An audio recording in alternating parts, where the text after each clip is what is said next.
ESPN Radio. This is the Thundering Herd Podcast. This weekend for me, it was like wake up in the morning, watch golf, and then at night there wasn't much going on. You were at the MLB fans, there was some baseball on, right? But not a lot else going on. Mm-hmm. And then, did you see the Favre retirement ceremony? To bring back Favre to Green Bay. I didn't watch any of it. I mean, I read stories about it. Heard it was a great event. Heard Favre had some funny stories. Yeah, he was great. He teared up. He was very emotional. But the thing that surprised me, I guess.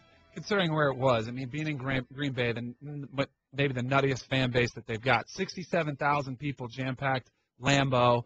But it had me thinking, like, we were talking about it before the show when you were late, before you got here. What do you mean when I was late? We were here about an hour before you. Right. And you said you were getting here at 8 o'clock this morning for a show that starts at 10. My normal show starts at 3, and Levitard and I show up at 2:59. Well, we do things differently up here in Bristol, as you'll find out soon. All right. What do you mean? Is this a tease? It could be. I don't know. So how many cities do you think would be able to sell out a stadium for a hero, like a beloved hero? Like, do you think Dan Marino could go back to Dolphin Stadium and they put 70,000 in there without – and the thing that's amazing to me is, you could do it before a game, right? Even before a preseason game. Might be a way to draw tickets there. But just the draw of having a great a Hall of Famer in your stadium – how many places would you be able to fill up? Before I answer that, is it an apples-to-apples comparison? Meaning Favre was a legend in Green Bay, then left, went to the Jets, then went to Minnesota, and when he did those things was not quite the legend that he was when he was playing for Green Bay. And now it's been many years, and it's a return back to Lambeau Field and the Packer fan base. So had Marino left and then come back trying to mend fences. So are we doing it like that? Sure. Well, if you want to do that, let's go Peyton Manning in 5 years. Like after he's out of the game. 100%.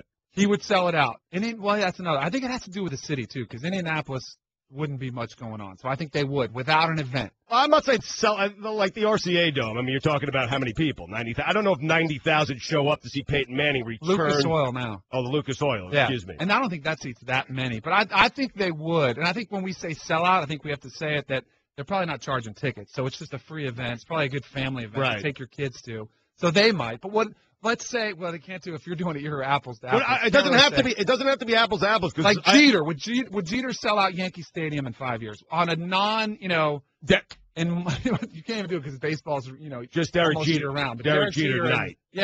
Nothing else going on outside of the baseball season during the All-Star break. Let's say because there's not many days you could do it in the wintertime at Yankee Stadium. I think Jeter would sell out. I don't think Marino would. I think if Montana, who left to go to Kansas City, if he came back, I think San Francisco would pack that place. There aren't many, though. There aren't many, Danny. I don't think so either. That was what was astounding to me. And then it was kind of like, all right, so it made you feel how beloved he is by Green Bay. Right? Yes. So then looking at current quarterbacks, what current quarterbacks are so beloved by their franchise that you could imagine this happening? Tom Brady, to me, was the slam dunk most beloved quarterback by his franchise. Right. Tom Brady doesn't do anything wrong. Rodgers has had – well, no, he does things wrong, but the Patriots – not in the eyes of his fan base. Patriot fans just don't want to admit him. I think Aaron Rodgers is headed down that same path, obviously. But he's not there yet. No, but he's getting pretty close. He's won a Super Bowl. You figure he's going to win another, right? At least one more. Andrew Luck, in all likelihood, will get to that place, I would think.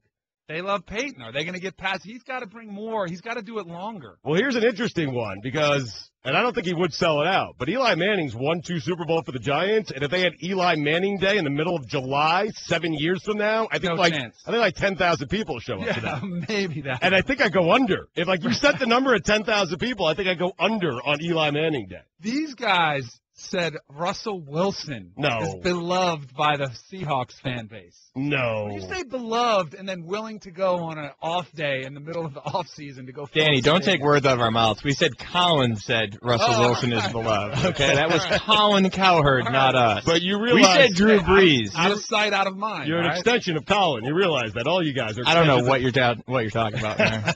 Yeah. So who was Drew Brees going back to the Drew Brees? See, that Super Bowl meant so much to that city at that time, and they were so lousy for so long. I think Drew Brees actually would I don't know if he packs it, but I think he probably gets like 50, 60,000 people to show up for Drew Brees Day. So you have to make it in July, Danny. You got to make it out of season, right? Right. Oh, for sure. Because Yes. people will go before a game, even a preseason game, because you see that a lot. They'll bring back the greats because they're dying to sell tickets to a preseason game. What if 10 years from now there's a LeBron James Day in July down in Miami? No chance. Four straight no finals chance. appearances, back-to-back championships. No chance. What about Dwayne Wade? I'm going to set the number. I want to stay on LeBron for a second. All right. Because Wade would sell you out. hate him. All right. Yeah, I don't like LeBron at all. All right. But so I want to stay here for a second. Let's say 10 years from now, in July, Riley says, hey, we're going to have a LeBron James Day. 4 straight finals appearances, back-to-back NBA championships, one of the great historic teams in the history of the league. That's what it is. That's what it was. Coming together, yep. We're going to have LeBron James Day in July. I don't want to do it during the season. He deserves his own day separate from the season. We're going to retire the jersey. We're going to do this. We're going to do that. We're going to honor LeBron James. And you know Miami very well, Danny. You're from there. I live there. I've spent about 20 years of my life there, okay? And I set the number. And you know the fan base very well down there. Yeah. So I set the number for LeBron James Day at 8,000 fans. You going over or under? I would take the under. I would take the under. I would go way under. I was going to say, I thought you were going to set the bar at 3,000. Like, that's right. Really? I thought you were going to go. But 8,000 makes it a little bit trickier. I would do everything in my power with the platforms that I have to make sure it would be less than 3,000 people. You would get crickets out of there. Now, you know the better conversation. What? Who are the most, this is one I would have experience with too. Who are the most hated quarterbacks by their own fans? Like, who would potentially sell out to boo somebody? Like I think RG3, I think his fan base is down on him right now. We're talking history of the NFL or current? No, current quarterbacks. Wow. I mean, the Jet fans don't like Geno Smith, but you know that could change in a I don't think it's heartbeat. as bad as it is with RG3. I would say he's probably, within his fan base, I'd have to agree with you. He's probably the most hated quarterback within his fan base. Yeah. I mean, I don't think it's hard to be a quarterback in the NFL and be hated by your fan base, right? I've kind of felt a little bit what it was like with New York. It got pretty ugly.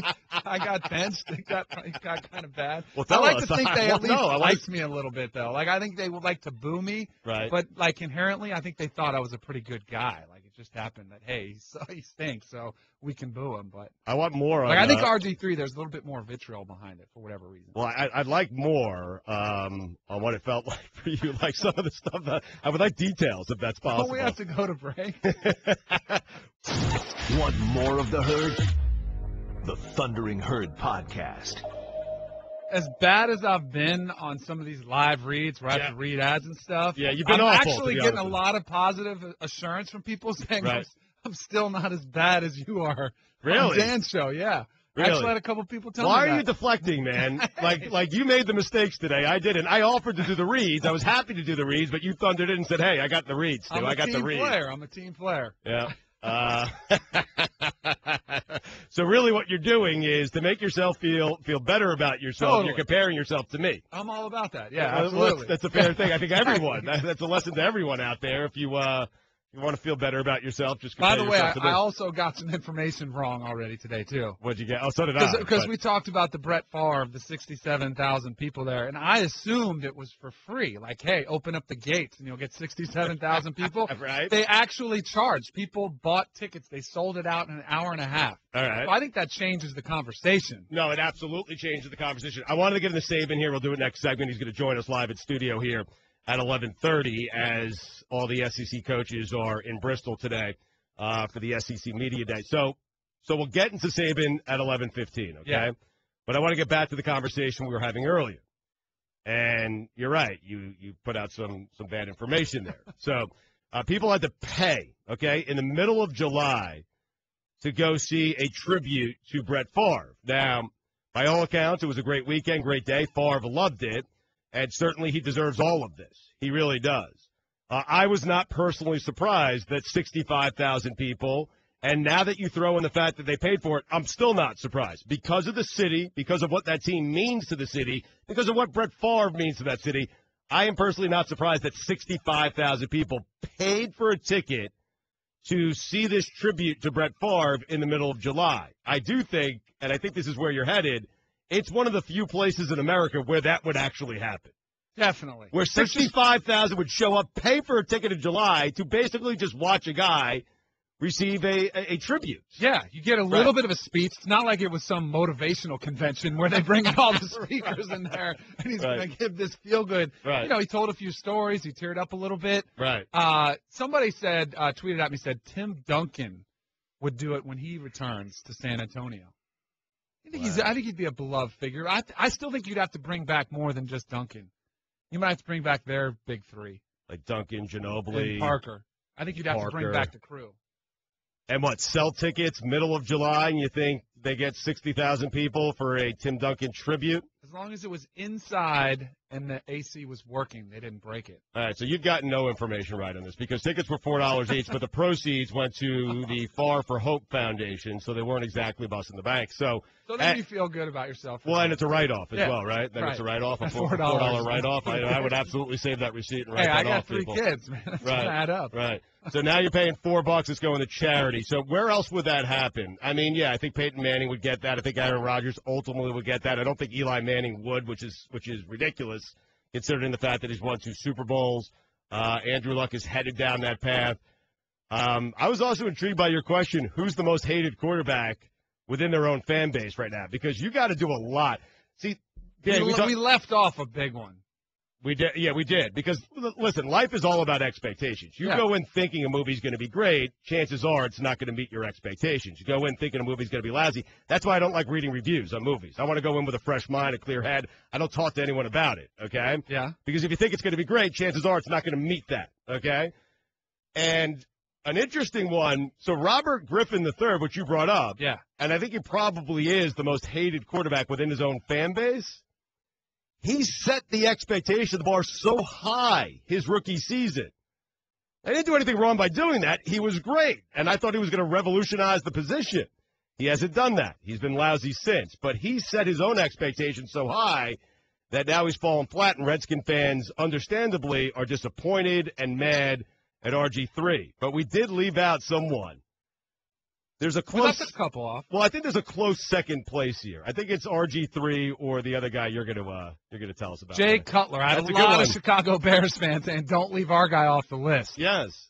And that's another one where the expectations, you're a first-round draft pick, you come in, you put up big numbers, and you had the deal where he got criticism, which I didn't really think was a big deal, but when he tore his MCL and he left the playoff game, people were saying he should, even when you see other NFL guys coming to criticize you, that's kind of messed up. I mean, that can't speak volumes about what people think of you, but man, and then I think what hurts him is the $19 million salary. Because that's another one that allows people to really jump in on the bandwagon and say, this is our guy, we're paying him this much money, and this is what we get. Plus his attitude. I mean, I think that's more, because I think RG3, the same way, after his rookie year was built up, he really got into his brand, right? He wanted to be not Robert Griffin III, he was RG3, and he had this brand that he built up, and the comeback and the injury, and he has the flag that he's carrying out. And I specifically remember watching when he came out of the flag, and it was his big triumphant return, and I'm like, this is out of control. This is too much. And he was, by himself. Yeah. And that, I think, drives people nuts. Now, I have one that's harder to explain because I think this guy's one of the nicest guys in the league. Okay. And one of his fans brought it up. Andy Dalton was booed at the All-Star Celebrity Game by his own fans. Right, the Red Rifle. That's kind of messed up. It is kind of messed up. I mean, he gets his team to the playoffs. They've won divisions, right? Yeah. With Andy Dalton, they get to the playoffs just about every year. Apart. But then he falls apart. Mannington wasn't the best playoff quarterback really in his career either. Okay, but and I've said this, I've talked about this with Levitard on our show a bunch because I like Andy Dalton. I'm a Jets fan, man. Ooh. I'm a Jets fan. Okay, give me Andy Dalton. Give me the playoffs. Give me getting knocked out of the first round every year. I'll take it. Danny. I think most fan bases. When you said the Jets fan, I thought you said a Jets fan. I thought you were going to put your guy in that category, Geno Smith. I don't think he is yet. I think people are still No, what I'm saying, it's ridiculous that Andy Dalton is even in this discussion. I'm with you. I understand why Cutler's there. I understand why RG3 is there. Andy Dalton should not. The Bengals were lousy for years. Andy Dalton was drafted to play quarterback there. He's won divisions. He's gotten them to the playoffs. I know he hasn't done anything once he's gotten to the playoffs, but he's gotten them to the playoffs. I'm with you. He deserves none of the vitriol that's thrown his way. Right. Because all he's done has been a team player. Correct. And he's put up good – at times he's had – you talk about setting the bar high. He's had stretches of games where he gets 4 or 5 games consecutively where he puts up numbers that are in the top echelon of stats. Right. And then he does play poorly in the playoffs, but still a lot of guys struggle early. He's still a fairly young quarterback. Yeah. Like he's still got a lot of time to grow and get that out of his system. It is an interesting question, man. You got to be bad. Like, you don't have to be that bad. Come on. Well, I don't know. Like Alex Smith, will he get there? Like, if No, he's fine. He's in the clear. I'm a big Alex Smith fan. Me too. But this stacks up. What about the guy that? But Danny, hold on. This stacks up over time. True. So now they and by the way, it can go the other way just as quickly. Jay Cutler comes out and has a great year. Chicago will love him. Fans are fair weather, whether you like it or not. If you win for him, I was just going to say, look at the guy Alex Smith. Look who took his spot, Colin Kaepernick. He was everybody's favorite. Right. All of a sudden, he wears a Miami Dolphins hat. His own fan base doesn't like him. Right. And he's got to have a big year this year. And another thing, because the fan base will turn on you quickly. And he just got a new contract. When you start getting paid, it's a whole new level. The expectations start to change. How do you feel about Stafford? They're still on with him, but he's got to be careful. But again, it's the expectation thing I was talking about. In Cincinnati, you had no expectations. So whatever Andy Dalton is doing now exceeded your expectations. In Detroit, you were so lousy for so long, and at least Stafford's made you relevant, right? Yeah, I love Stafford and Calvin Johnson have made you relevant. They have. I love Stafford. I agree with you. If you don't start winning deep and getting to the playoffs and start making some postseason appearances, people will start to wonder what's going on. Geico presents Strange Saving Stories. Astronomers detected an interstellar transmission. It stated, Geico, 15 minutes could save you 15% or more. The implications were staggering. Was the cosmos telling us we could all save hundreds on car insurance with Geico? Or did their radar merely pick up a signal from the nearby Rufus and Clyde's morning show? We may never know. Geico. 15 minutes could save you 15% or more on car insurance. Coach, how you doing today? Doing great. How y'all doing? Fantastic. We're doing good, Coach. We're watching a little British Open, talking some sports. Doesn't get much better than that. That's what I was wondering. Is anybody interested in this show? Nah, everyone's always interested in you, but we were discussing, Nick was kind of mocking the course before we came on the air, saying it might not be that difficult or as difficult as people may think because you're seeing some really low numbers here at the Open Championship. Well, but I haven't watched much of it, but the day that I watched it when the wind was blowing, it was difficult enough that day. They're definitely taking advantage of it. I want to get to something we were talking about just when we came on air, and it was, I'm sure you're getting grilled by everybody about it.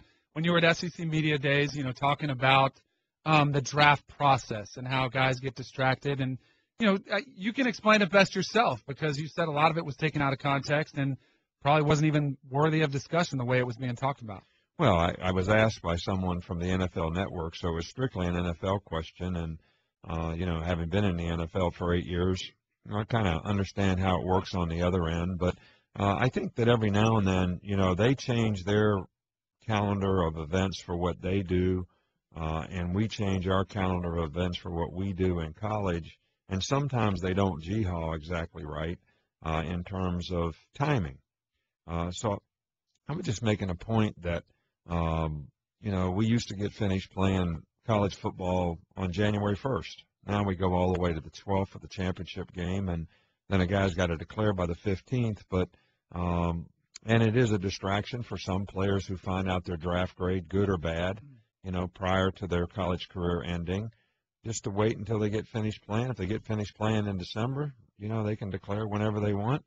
But move it back a week where they have an opportunity to have a little more time if they are in the championship game. That was my only point. And guys like Cardale Jones finishes, he's got 48 hours to make a life-changing decision. So absolutely, they can move it back. But, Coach, you know how this works, and I guess what you're saying is this isn't the case, that it was kind of, taken out of context, because a lot of people will say, hey, you've won under those same rules. You've done a lot of winning under those same rules. Danny and I happen to agree with you. If I were coaching, I wouldn't want my kids to know about this until after the season is over. But you understand how the media takes that and fans take that and say, okay, Nick's not putting it on himself or his team. He's putting it on a rule, and that's why his team didn't beat Ohio State. Right, but it had nothing to do with that. We it's like you say, we've had this circumstance, and we've won both ways. And I wasn't even relating the comments toward how we played. Ohio State played great in the game. They had a really good team. They won the championship. They were the best team. We didn't play extremely well. We turned the ball over and didn't get enough turnovers, and gave up too many explosive plays. And, that's all what we're responsible for as coaches, So that was not the intention of the comments at all. And it is what it is. How do you monitor what guys say? Because regardless of whether they get an official draft grade, I mean, you've got the most talented players in the country. Every year you're going to have guys who are probably going to leave early, and they can watch, McShay and Kuiper, and they can have their family members tell them where they think they're going to be drafted. Do you have a rule or anything that you talk, like, hey, that stuff is for after the season, or, is it just talked about?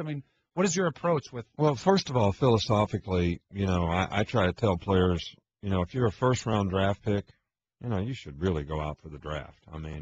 It's a lot of money that you're going to make. It's a good contract. Where you get drafted is what creates your financial security in the NFL, because the more they pay you up front, the less chance you have to get cut. It's a fact of the matter. So if you're not going to be a first-round draft pick, or you don't get a first-round grade, which means you might get drafted in the second round, which is still okay, you probably ought to stay in school, try to become a first-round pick, because there is still value in getting an education, and you can come back and get an education later.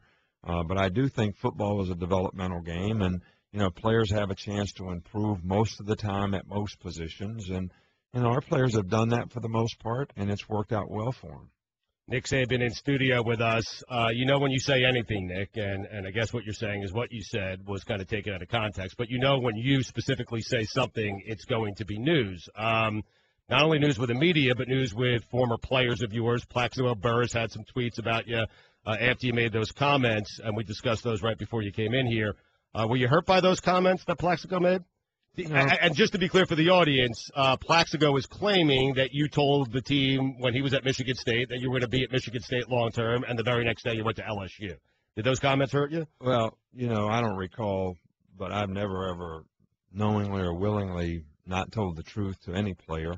But the thing about it is Plaxico Burress was a great player for us at Michigan State, and he had a great pro career, and he did the right thing when he came out for the draft, because he was a first-round draft pick, and I'm really proud of the guy for all that he was able to accomplish. And what people don't understand is when you have guys that go out in your program and they're first-round draft picks, that helps your program. It doesn't hurt your program. It helps your program, because other people say, wow, they've had this many first-round draft picks. They do a good job of developing players, recruiting good players. Their players play well for them. So it actually helps promote the program when you have guys that are high draft picks that go out for the draft. You're aware of the book that's coming out about you? Yeah, I am. I hadn't seen it yet.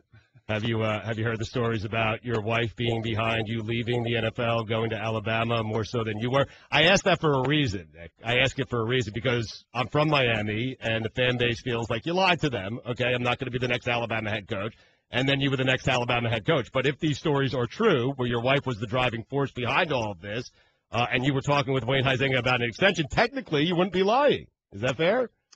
Well, my wife has always made me better. I'm just going to be honest with you about that. Right. She loves college football. Okay. I'm going to say that. And I think she wanted to go back to college football. And I can tell this story that I've never really told publicly before, but I was actually driving home after my meeting with the players after their exit physicals in Miami, and I can remember the red light. I was out on US 1, going to my old Rio Vista house, in Fort Lauderdale. Sure. And I called her to say, I'm really not going to talk to these guys. We're not going to talk to these guys. Right. And she said, well, they're here. She was already talking to them. So then I had to talk to them, and then one thing led to another, and it was a family decision. I love Miami. I love Wayne Huizenga. He was a great owner, and we had a lot of really good players, and I had a great experience with some of those players. And coming to Alabama obviously has worked out well for us as well. It's been all right. So that's the first time you've heard it. When you're driving home, that's the first time you're hearing about any sort of conversations with Alabama? Well, it's the first time that any decision got made that I was ever going to talk to him. See, I told you had the same credo I did. Happy wife, happy life. Now, I've always wondered this. Now, Danny's dad, Dr. Kanell, is the one who really screwed this up in Miami. Okay, I'll tell you that because he told you to take Culpepper instead of Breeze. But I always wanted to ask you this, okay? Danny, is that accurate? Is that fair? I don't know if he directly told him which which Dr. player. Kanell. I love your dad, but I just got to say. He advised him on the medical information, yes. But I do wonder, Nick, do you think if it were Drew Brees, and you told me once during an interview that you wanted Drew Brees, that you thought it should have been Drew Brees as the Dolphins quarterback. But again, Danny's dad screwed that up. But anyway, if I it never were, said that. No, you didn't say that. I'm saying that. Okay, I'm making a joke there. I'm wondering, Nick, if Drew Brees, if it were Drew Brees instead of Dante Culpepper, do you think you're still coaching the Dolphins today? Well, you know what? I have so many issues and problems to solve. Right. That I refuse to answer any hypothetical questions. But, Coach, I love hypothetical questions. Hey, Drew Brees has had a great career. Right. He's made a lot of Pro Bowls since, that time. And, I think that to make a generalization, if we were having a lot of success, it would have been hard to change venues. Right. That's fair. And you probably would have had that success with Drew Brees. It's all my dad's fault. It is all your dad's fault. His dad's a good guy. Let's don't throw him under the bus. I'm teasing. I love his dad. Coach, how does this year's team stack up with some of your great teams in years past? Well, I think every team you have in college football, because you lose about 25% of your team every year, always has challenges, always has some question marks. You solve some of them in spring practice, and some of them don't get solved until fall camp. And, the big question mark for us is, how about the offense? We lost a lot of good players on offense, a lot of very productive players, and we have some good players who don't have the playing experience who can replace them. But it's going to be, interesting to see how they take advantage of the opportunity. And I think that will be the real key to the drill, especially at the quarterback position, offensive line, how the skill positions develop. But, I think we have the leadership and the quality of people. If they do it with maturity, we'll be okay on offense. Defensive front seven. A lot of people were hyping them up, saying they could be the best you've ever had. How would you assess them? Well, I think we have a lot of good players in the front seven. And, when you have a dominant front, they asked earlier, besides quarterback, what's the most important position in football? Well, quarterback is obviously the most important position, but someone who can affect the quarterback would therefore be the next most important. And I think with a lot of these teams that we play, we're probably a little more athletic up front. I think the big change that people don't understand defensively is, I was an old NFL guy, so we played a lot of specialty defense. So everybody says, well, you have trouble with the spread. Well, you can't play specialty defense against the spread. You have to get players that can all play every down because you can't substitute. And that's a transition that we had to go through at Alabama to get more players like that. And I think we finally have more guys in the front seven who can do that. So that's going to be a real plus for us. Do you know Phyllis from Mulga? Who? You're a crazy fan of yours. I wanted. She's a frequent Feinbaum caller. Oh, yeah? So she's not a fan of Colin Cowherd or myself, but I'm assuming she's probably a big fan of yours. I just didn't know if you guys had ever met. Phyllis from Mulga. All right. Coach, by the way, my wife has texted in saying, because I was saying earlier, it's unbelievable, but the wife your wife would be able to force you to leave the NFL and go to college. And my wife. She didn't force me. Well, no, hold on. No, but hold on. My wife is defending your wife and saying, if I wanted you to do something career-wise, you would absolutely do it, or I'm leaving you. That's what she's saying to me, Coach. Well, I think you should heed the warning. Happy wife, happy life. Yeah, exactly. Coach, we appreciate the time. I know you got a lot going on today, so thank you for the time and good luck this season. Well, thank you, guys. All right, appreciate it. You're in the herd. The Thundering Herd Podcast. How about your boy Saban, though? Breaking news with us. I'm getting my Twitter's blowing up. I'm getting a ton of texts from people locally in Miami. People really enjoyed the interview. Nick Saban, I'm telling you. My dad didn't. I'm sorry. Listen, I love your dad. Can you apologize to your dad? In fact, I want your dad to call in. I do. Can we have your dad call in? No, he's because they absolutely put that whole thing on your dad. I was doing it. I was just trying to make a joke. I know. We had to loosen it up somehow because you were grilling him. Well, I was grilling him. What's interesting about Nick, he's a very intimidating guy, right? Yeah. He's a very intimidating guy. I think Vince made the joke during the break, and he's right. He's 100% right on this. His facial expression doesn't change. Whether he's happy, upset, sad, it's just the same facial expression. There were times there where I thought he was going to punch me in the face. Yeah, I really did. did. He's got an incredible poker face. I thought he was going to punch you in the face, too. Which Reading part? whatever little part I could. When you went there with the wife leading him out of Miami, I thought that was going to do it. When I said the perception in Miami is that you lied to the entire fan base? Yeah. Yeah, it was more. I have to be honest, okay? Were you nervous leading into that question? I was nervous leading into the question.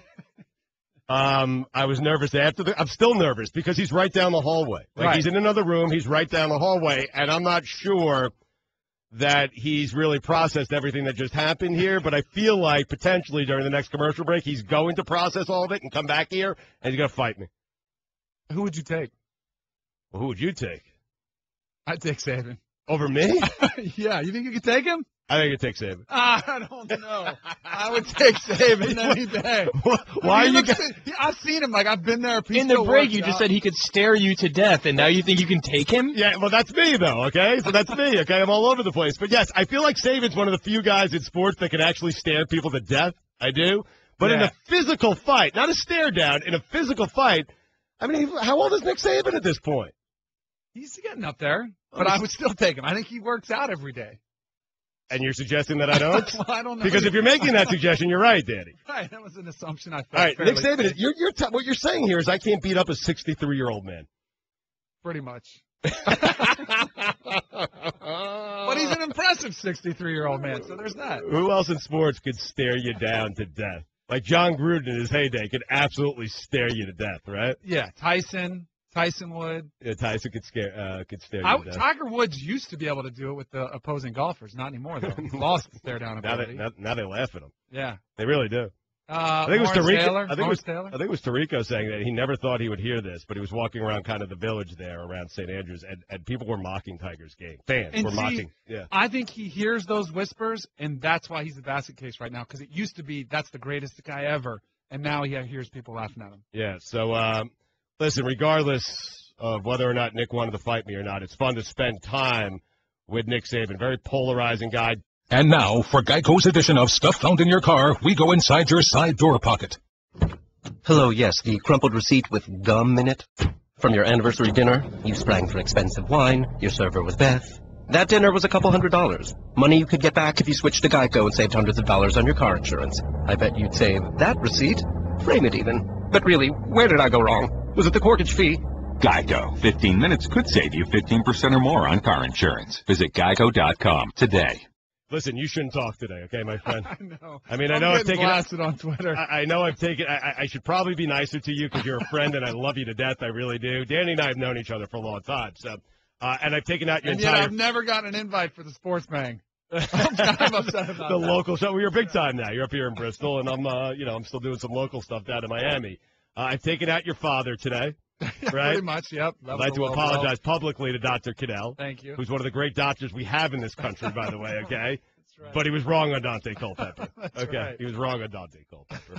I've made fun of you because of the live spots. You have another one coming up in about 7 minutes. So, and I only say this to make you nervous because I want you to step up again. Building each time. I'm trying to get into your head.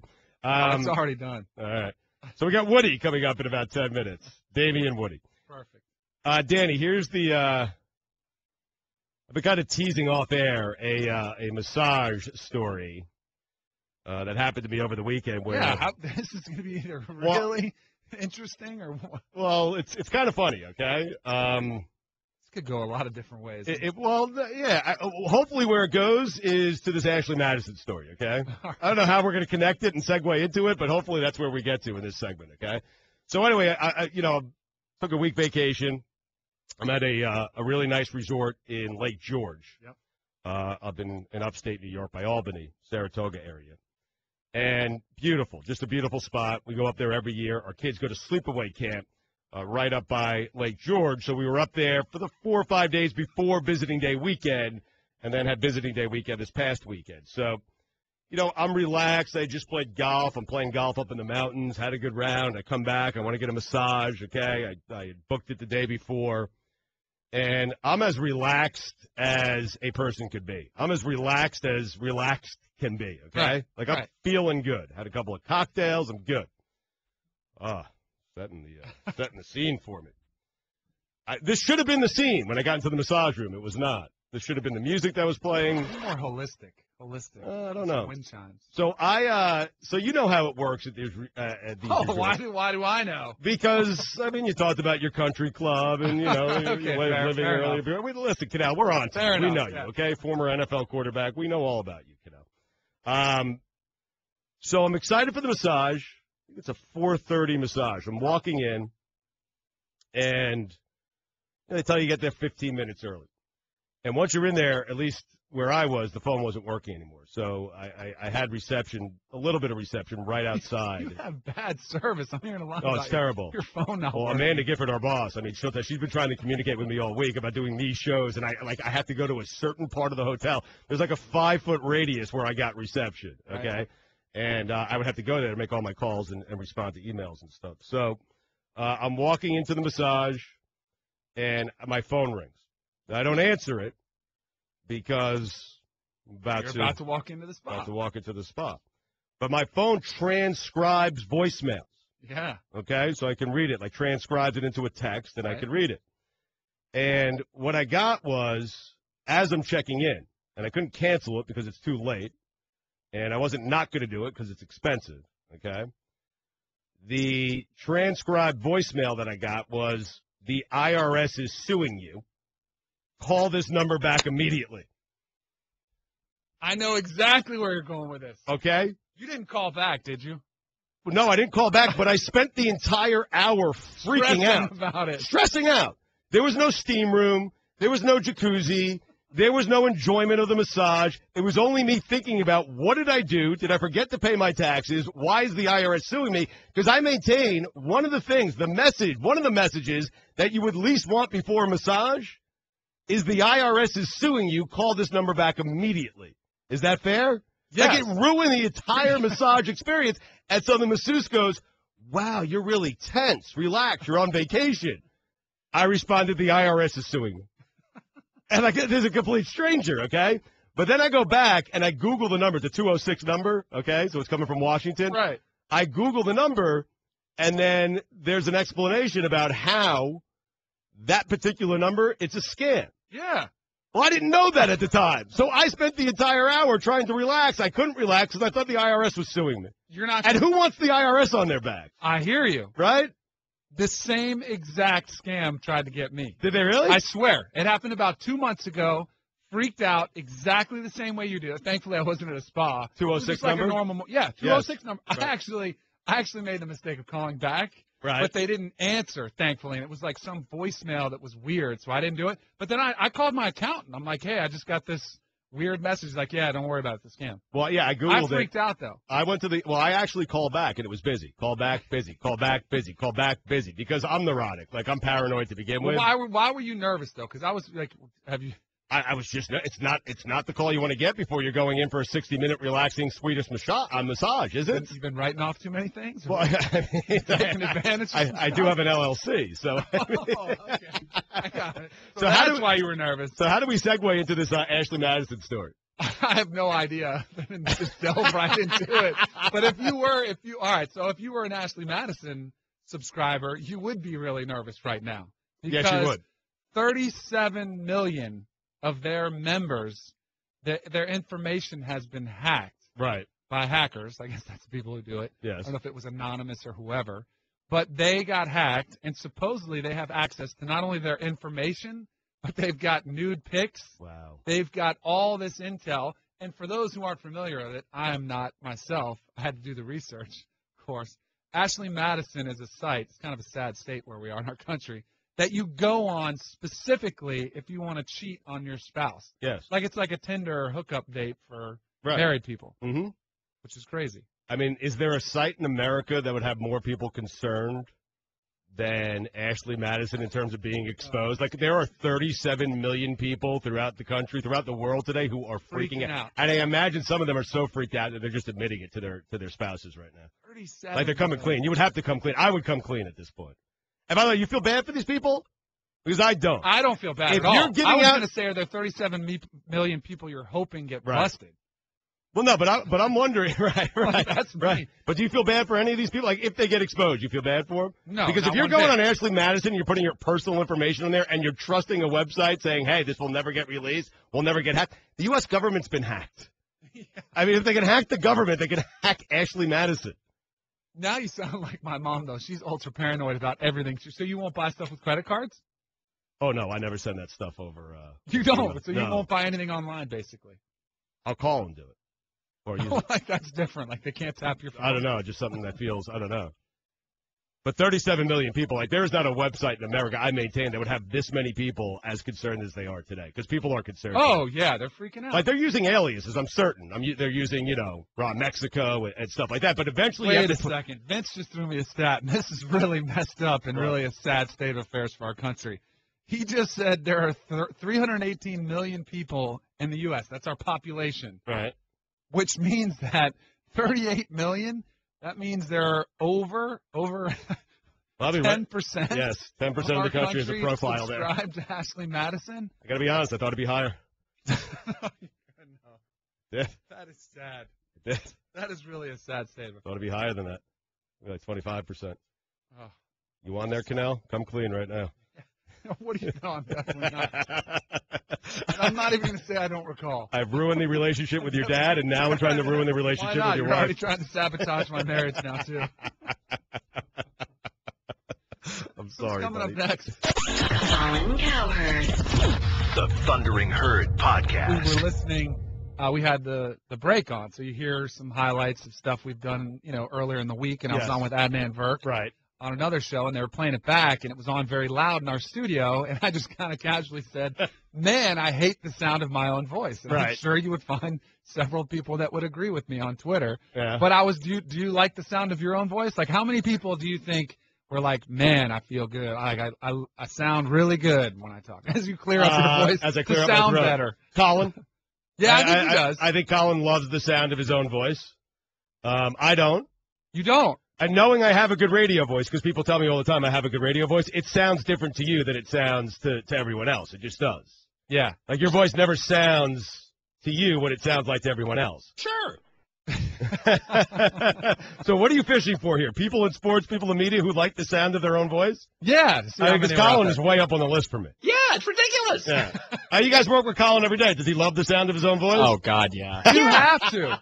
If you sit by yourself for 3 hours and talk, you have to. Right. At some point, you have to be like, all right, I sound pretty good to do It's that. incredible. Yeah. Do you like watching? Like, I'll tape, like, our show is simulcast. I co-host the Dan Le Batard Show, ESPN Radio, 4 to 7. Get that plug in, and it's simulcasted on the Fusion Network.